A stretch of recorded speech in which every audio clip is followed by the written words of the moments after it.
One of our viewers wrote in and said, I'm 71 years old and I've never had an orgasm without a vibrator. I'm really embarrassed about my partner finding out, but I'm tired of just being able to sneak into the bathroom afterwards and taking care of business. Is there any way I can very gently talk to him about this without hurting his feelings? This is Reid from ReidAboutSex.com. This is Cathy from the IntimacyDojo.com. It is a great question. It is what the difficult conversation formula was made for. And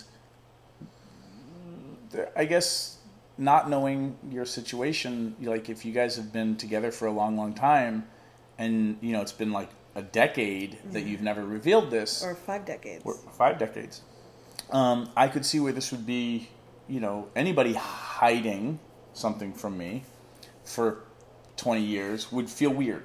And that was also what women were taught to do for the most part for a long time. Mm-hmm. So it's understandable on both sides. Oh, absolutely. But just knowing that it's okay for your partner to have a reaction to you revealing and being honest and truthful, and that their reaction is a reaction of surprise, and that they just have feelings that, you know, maybe they thought, you know, they knew what was going on, and now they have confirmation that they didn't know.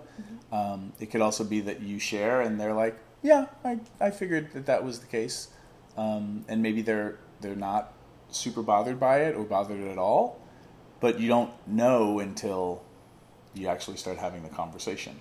Mm-hmm. Any advice? Well, I think that I definitely think talking about it is really important, but there could be ways to pave the way.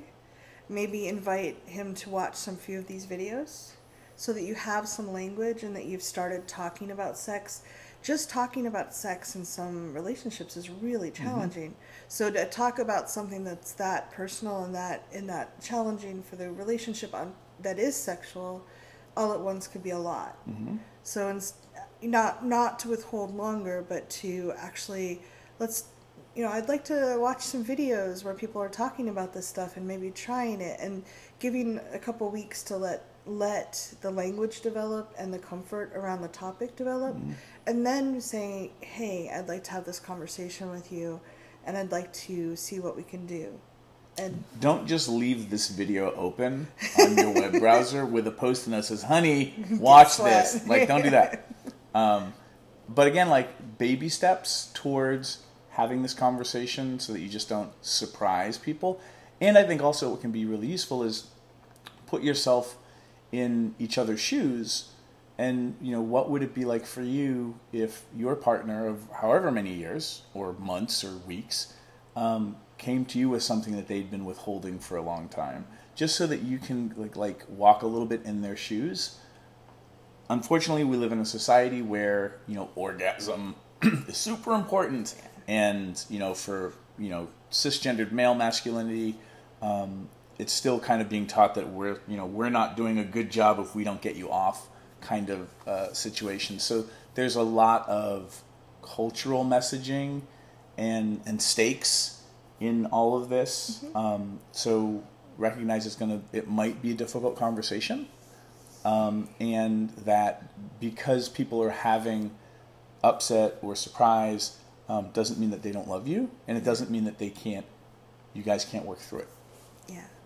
I really love that you're willing to look at this and ask questions, because the communication you could have could make a really big difference in how you feel about each other and how you feel about making love. Mm-hmm.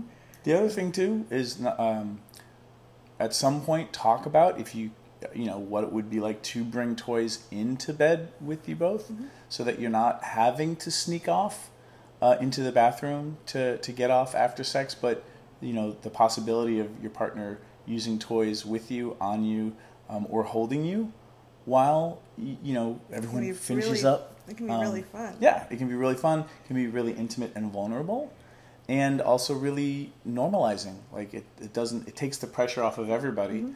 that it's really about pleasure and not so much about performance with a capital P. I love that.